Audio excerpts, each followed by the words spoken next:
늑대 소년이라는 이야기 들어보셨습니까? 늑대 소년에 대해서 들어보셨습니까? 갓난아기 때 어떤 경유를 통해서인지 몰라도 늑대의 젖을 먹고 또 늑대의 그 돌봄을 받으면서 자라났어요. 늑대의 젖을 먹으면서 늑대가 이제 엄마 노릇을 한 거죠. 사람의 모습이고 사람의 형체는 있는데 뭐처럼 자라나는 거예요? 늑대처럼. 커서도 늑대가 먹는 것을 먹어요. 말을 할 수 있습니까? 사람의 말을 할 수 없어요. 무슨 말을 합니까? 늑대처럼 울부짖는 거예요. 늑대하고 의사소통이 되는 거예요. 사람처럼 이렇게 걸어 다닙니까? 못 걸어 다녀요. 어떻게 걷습니까? 늑대처럼 네 발로 뛰어다니고 걸어 다니고 모든 것을 늑대처럼 하는 거예요. 왜 그렇습니까? 늑대의 젖을 먹었기 때문이죠. 늑대의 그 돌봄을 받고 늑대의 기름을 받았기 때문입니다. 태어나는 것은 사람으로 태어났지만 사람처럼 살 수가 없어요. 자신이 늑대라고 생각했겠죠. 그냥 늑대처럼 사는 거예요. 우리가 태어나는 것도 중요합니다. 어떻게 태어나느냐, 어떤 존재로 태어나느냐 중요하죠. 그것만큼 더 중요한 게 있습니다. 뭡니까? 어떻게 길림을 받느냐, 어떤 가르침과 어떤 교육을 받고 자라나느냐, 이게 중요합니다. 사람은 본대로, 듣는 대로 그 인격이 형성되어지게 있습니다. 난폭한 것, 잔인한 것, 그런 것만 주로 보고 또 듣고 배우고 자라나면 또 그런 인격이 되어지는 거예요. 음란하고 더럽고 추악한 모습들, 그런 것만 또 보고 듣고 이렇게 자라면 또 그런 모습이 되어지는 겁니다. 선하고 착하고 아름다운 것, 이런 것을 또 주로 듣고 배우고 자라면 또 그렇게 또 형성이 되어지게 되어져 있습니다. 무엇을 배우느냐, 어떤 가르침을 받느냐가 이 세상에 우리 사람들 살아가는 데 있어서 그 한 사람의 인격, 성격, 가치관을 형성하는 데 너무나 중요하다는 것입니다. 우리가 하나님의 자녀로서, 성도로서, 하나님의 백성으로서도 마찬가지입니다. 우리의 가르침을 받는다는 것 너무나 중요합니다. 하나님께서 이스라엘 백성들을 구원하시고 그들에게 행하셨던 것, 가장 중요하게 생각했던 게 뭡니까? 하나님의 언약을 주시고 하나님의 말씀을 주시고 하나님이 그 이스라엘을 가르치시는 거예요. 모세를 통해서, 제사장들을 통해서, 레위 사람들을 통해서. 그래서 이스라엘 공동체는 가르침의 공동체, 하나님의 말씀, 토라, 하나님의 율법, 어렸을 때부터 가르치라는 거예요. 장성하여서 모든 이스라엘 공동체는 하나님의 말씀을 듣고 배우고 그 말씀 가운데, 그 진리 가운데 살아가도록 하나님께서 명하셨던 것입니다. 초대교회가 세워지고도 동일한 원리가 적용되어지는 거예요. 오늘 본문 말씀에 보니까 성령받은 초대교회 성도들에게 나타났던 것이 뭡니까? 사도들의 가르침을 받았다는 거예요. 오늘 본문에 보면 그들이 사도의 가르침을 받아 서로 교제하고 떡을 떼며 오로지 기도하기를 힘쓰니라. 뭐를 했습니까? 사도의 가르침을 받았고요. 교제하고 떡을 떼는 일이 있었고요. 또 기도하는 일이 있었습니다. 오늘 본문에 보면은 어느 부분에 강조가 있는 것 같아요.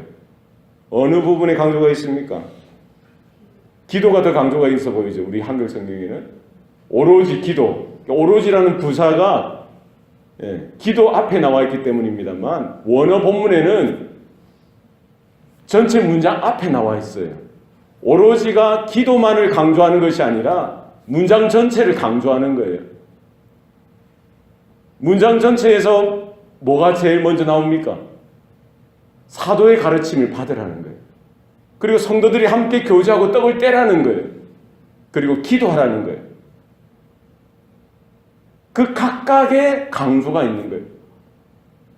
사도의 가르침을 받으라는 거. 오직 분명하게 확실하게 사도의 가르침을 받고 또 오로지 성도들이 교제하고 떡을 떼며 또 오로지 기도에 힘쓰는 것.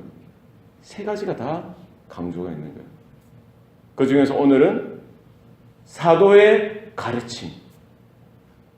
교회라고 한다면, 성도라고 한다면, 하나님의 자녀요, 하나님의 백성이라고 한다면 우리가 무엇을 받느냐, 무엇을 영적인 양식으로 삼느냐, 이것이 너무나 중요합니다. 교회의 전통을 이루고요, 교회의 본질을 이루고 교회의 정체성을 이루고요, 하나님의 자녀요, 하나님의 백성이요, 주님의 몸된 교회로서 어떻게 살아가야 하는지, 우리의 부르심이 얼마나 영광스러운 것인지, 우리가 어디로 와서 어디로 나아가며 어떻게 살아가며 무엇을 위해 살아가야 하는지, 그 모든 삶의 원리와 지침과 방향이 어디에서부터 시작된다는 겁니까? 모인 사람들의 철학이나 인생관이 중요한 것이 아니라, 세상의 그 어떤 흐름이나 풍조가 중요한 것이 아니라, 교회의 그 핵심, 본질, 성도들의 그 가치관의 중심, 기저에 놓여져 있는 것은 바로 사도의 가르침이라는 거예요. 사도의 가르침. 여러 사도들이 있었죠. 사도가 뭡니까? 보내심을 받은 자들이에요.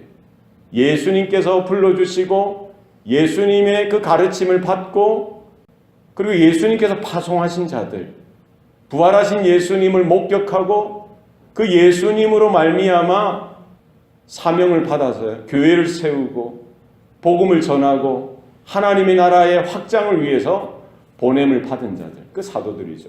초대교회 사도들.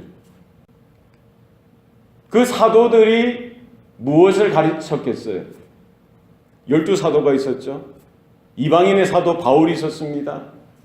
그 사도들 나름대로 자기가 좋아하는 것, 취향들, 자기가 선호하는 것들을 가르쳤겠습니까? 사도의 가르침이란 것은 베드로도 마찬가지고요, 바울도 마찬가지고요, 안드레도 마찬가지고요, 그 어떤 사도들도 동일한 가르침을 교회 가운데 성도들 앞에, 또 불신 영혼들 앞에서도 이렇게 선포했던 것입니다. 무엇을 가르쳤겠어요? 예수님께서 명령하신 것, 예수님께서 맡기신 것, 예수님께서 가르치라고 맡겨주신 그것을 가르쳐 주셨던 것입니다. 그것이 뭡니까? 복음이죠. 십자가죠. 너희는 가서 모든 민족을 제자로 삼고 아버지와 아들과 성령의 이름으로 세례를 주고, 그 다음에 뭐였어요? 내가 너희에게 분부한 모든 것을 가르쳐 지키게 하라. 누가 맡기셨어요? 예수께서 맡기신 그것. 그래서 바울이 때를 얻든지 때를 얻지 못하든지, 베드로가 때를 얻든지 때를 얻지 못하든지, 언제든지 말씀을 전하고 또 가르침을 베풀 때에는 바로 예수님께서 맡기셨던 것. 나는 길이요 진리요 생명이니 나로 말미암지 않고는 아버지께로 올 자가 없느니라. 누구를 가르쳐요? 예수 그리스도. 진리 대신, 길 대신, 생명 대신 예수님에 대해서, 하나님의 독생자 그리스도 메시아, 하나님의 아들 대신 바로 그분에 대해서 가르쳐 주셨던 거예요. 그래서 예수의 죽으심과 예수의 부활 외에는 그들이 가르치지 않았어요. 예수님이 누구신지, 예수님 왜 이 땅에 오셨는지, 예수님께서 행하셨던 그 삶에 대해서, 가르치심에 대해서, 그리고 예수님께서 이 땅에 오셔서 행하셨던 것, 십자가에 달려 죽으시고 3일 만에 다시 살아나셨던 그것이 의미하는 것이 무엇인지, 바로 인류의 모든 죄를 짊어지시고 단번에 영원한 속죄 제물로 바로 십자가 위에서 모든 물과 피를 흘리셨던 바로 복음의 정수에 대해서, 복음의 본질에 대해서 사도들은 가르치고 또 성도들은 듣고 배웠던 것을 우리는 기억해야 될 줄로 믿습니다. 그래서 복음이 선포되어지지 않으면 안 된다는 거예요. 교회에서 성도들이, 사도들이 서 있는 그 자리에 늘 언제나 하나님의 말씀, 구약 성경이 그 의미에 대해서 분명히 가르쳐 주는 거죠. 거기에 그리스도가 빠지고 예수가 빠지고 그분의 죽으심과 부활이 빠지면 구약 성경 그 자체가 해석이 불가능한 거예요. 그것을 윤리적으로 도덕적으로 접근해서 어떤 가르침을 베푼다? 그게 불가능한 것이죠. 창세기를 바라보고요. 레위기도 마찬가지입니다. 출애굽기도 마찬가지예요. 말라기까지 거기에 대해서 말하는 것이 뭐냐는 거예요. 하나님께서 왜 그 율법을 주시고 언약을 주시고 이스라엘 가운데 그와 같은 일들을 행하셨는지, 무엇으로 결국 기결이 되어집니까? 오실 메시아 그리스도에 대해서 모든 퍼즐이 맞춰지고요. 모든 언약과 하나님의 예언이 분명하고 확실하게 나타나고 드러나진다는 것입니다. 복음이 증거되어지고 하나님의 말씀이 선포되어지는 그 자리에 구원의 역사가 나타나고요. 생명의 역사가 나타나게 되어져 있습니다. 죽었던 심령이 살아나고요. 침체하고 절망 가운데 빠진 인생이 새로운 소망과 희망을 발견하게 되어지는 것입니다. 악한 사탄 마귀에 잡혀있던 인생들이 하나님의 성령의 놀라운 구원의 역사 가운데 자유케 되어지는 은혜가 나타나게 되어지더라는 것입니다. 지난 교회의 역사를 바라볼 때 우리는 그것을 분명히 확인할 수 있습니다. 하나님께서 사람을 변화시키시고요. 사람을 살리시고 그 민족과 나라를 새롭게 하시는데 그 어떤 세상의 방법이나 세상의 체제를 사용하신 것이 아니라 하나님의 진리가, 하나님의 복음이, 그리스도의 피 묻은 복음이 선포되어지게 하셔서요. 한 인생이 변화되어지게 하시고 그 가정이 돌아오고 그가 속한 민족이, 나라가 새롭게 되어지는 이런 일들이 나타나게 하셨던 것입니다. 우리나라도 마찬가지죠. 사실 대한민국을 보세요. 이게 하나님의 살아있는 복음의 증거인 줄로 믿습니다. 열악했던 그 땅, 하나님과 관계없던 그 민족, 그 사람들이 어떻게 하나님께로 돌아오고 하나님의 구원을, 하나님의 은혜 가운데, 하나님이 주시는 복 가운데 거하게 되느냐? 바로 하나님의 말씀이 하나님의 말씀으로 선포되어지게 하시고요.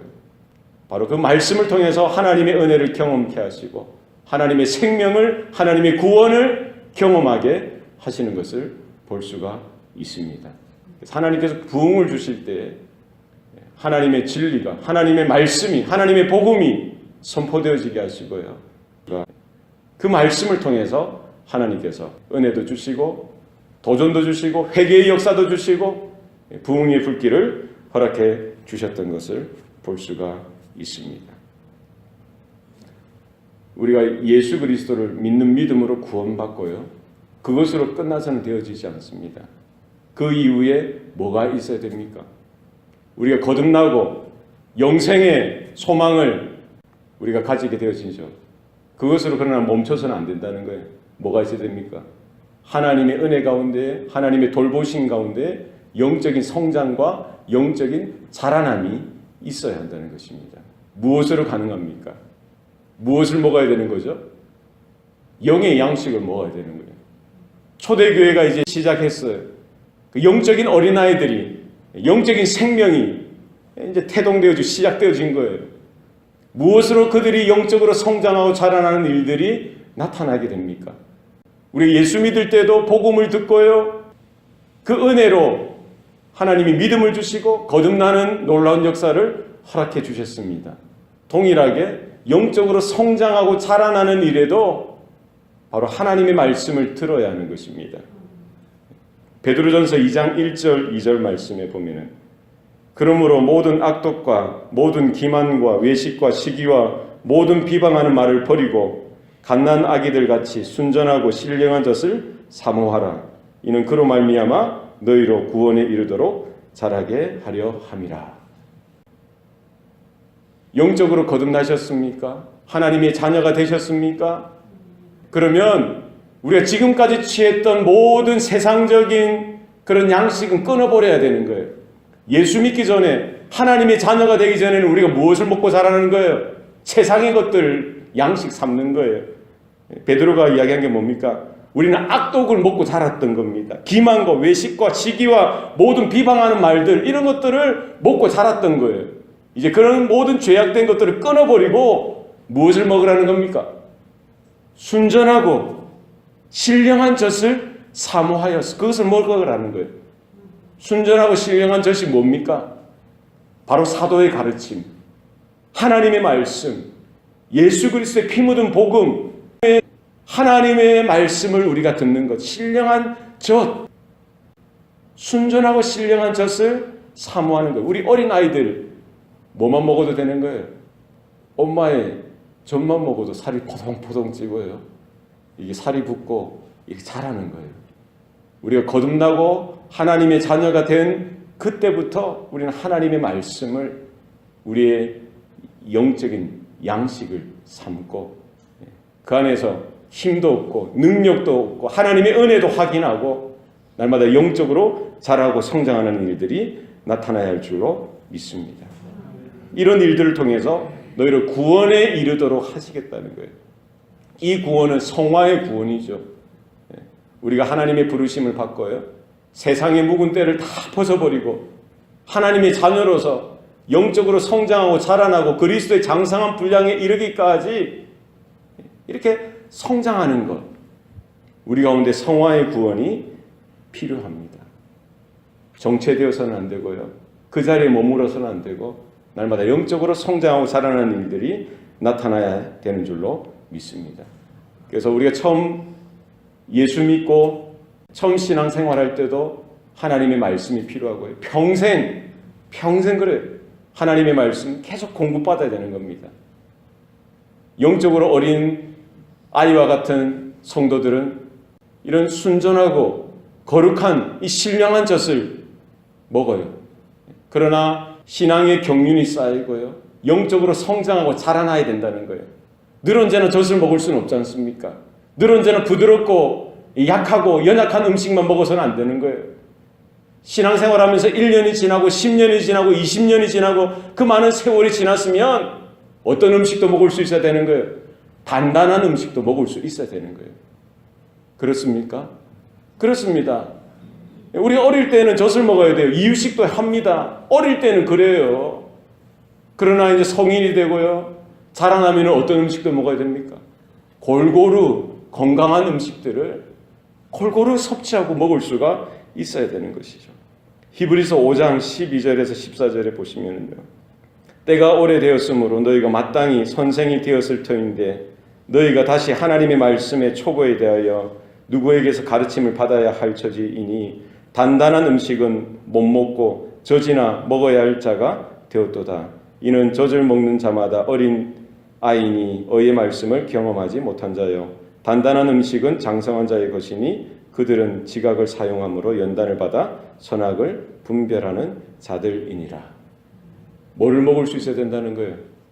단단한 음식을 먹을 수 있어야 되는 거예요. 젖만 계속 찾으면 안 되는 거예요. 어릴 때에는 연약하고 약하고 부드러운 이런 음식을 줄 수 있어요. 그러나 여러분 장성한 신앙이 되어져야 됩니다. 영적으로 성장하고 자라나셔야 돼요. 내가 선호하고 내가 좋아하는 말씀만 섭취해서는 안 되는 겁니다. 하나님이 주시는 말씀, 하나님이 우리에게 받기를 원하시는 말씀, 그것은 책망하고 우리의 그런 죄악된 부분도 도려내고요. 우리의 바르지 못한 생각이나 우리의 고집도 꺾는 그런 말씀이 나에게 다가올 때에도 우리는 겸손하게 하나님의 말씀으로 받을 수 있기를 소원합니다. 영적인 성장이 그때 일어나는 거예요. 아프지만 괴롭지만 나에게 상처가 되고 내 숨겨진 이런 환부, 내 숨겨진 이 상처까지 이렇게 후벼파고 드러내는 그 고통과 아픔이 있을 수 있습니다. 하나님의 말씀은요, 좌우의 날선 어떤 검보다 예리하여서 우리의 혼과 영과 골수를 찔러 쪼개는 거예요. 그때 우리가 싫다고 원치 않는다고 괴롭다고 그 자리를 피해서는 안 됩니다. 말씀과 맞닥뜨리고요. 정직하게 겸손하게 그 하나님의 말씀 앞에 서서 하나님이 주시는 기회요 은혜의 자리인 줄 알고 겸손하게 하나님의 말씀을 듣고 받는 저와 여러분 되시기를 소원합니다. 살아있는 성도, 살아있는 교회가 되는 것 무엇입니까? 말씀을 받아야 돼요. 하나님의 진리를 붙드셔야 됩니다. 예수의 생명의 복음을 늘 언제나 가슴에 새기고 그 은혜 가운데 거할 수 있어야 됩니다. 내 경험, 내가 좋아하는 것, 이 현실 이런 것이 아니라 하나님의 은혜, 말씀 가운데 서서 하나님이 주실 때 받고요. 그로 인하여 우리의 영이 살아나고 우리 성도들이 살아나고요. 교회가 살아나고 뿐만 아니라 내가 살아날 때에 우리는 어떤 일을 할 수 있습니까? 내 옆에 있는 죽어있는 영혼들, 죽어가는 심령들을 살릴 수 있는 귀한 복음의 통로가 되는 줄로 믿습니다. 하나님 은혜 가운데, 진리 가운데 올 한 해도 우리가 일어나서 하나님 말씀하여 주시옵소서. 주의 종이 듣기를 원하나이다. 말씀 앞에 청종하고 듣고 순종하여 순복하여 날마다 하나님 앞에 항복하여 하나님의 말씀이 나의 삶을 압도하고 우리 교회와 가정 가운데 하나님이 주인 되시는 그런 성도의 삶이 되어지기를 축원합니다. 기도하시겠습니다. 살아계신 아버지 하나님, 2018년도를 우리에게 허락하여 주셨사오니 감사합니다. 우리가 걸어보지 못했고 살아보지 못했던 이 세월, 이 인생들 두렵고 떨리는 마음으로 우리가 복음 앞에 서게 하시고 하나님의 진리 가운데 그 말씀 앞에 서기를 소원합니다.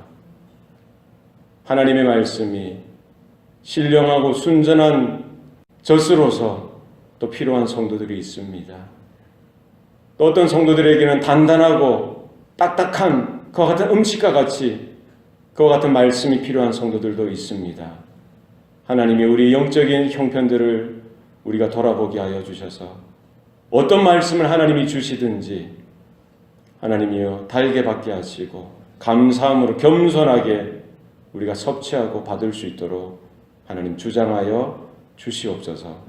초대교회 가운데 사도의 가르침이 늘 언제나 그의 삶의 중심이 되었듯이 하나님의 말씀이 주의 복음이 우리의 삶의 중심이 되게 하여 주시옵소서. 우리 모든 성도들의 가정과 우리 교회 가운데 우리 사랑하는 모든 자녀들의 삶 가운데 하나님의 언약 가운데 하나님의 살아있는 말씀 안에 거하는 귀한 인생 되도록 주장하시고 또 하나님께서 맡기신 사명이 무엇인지 깨닫고 영혼을 살리며 구원하며 하나님의 나라를 확장하는 그 일에 우리 모든 성도들이 쓰임받는 귀한 한 해가 되게 하여 주시옵소서. 감사드리고 예수님 이름으로 기도합니다. 아멘.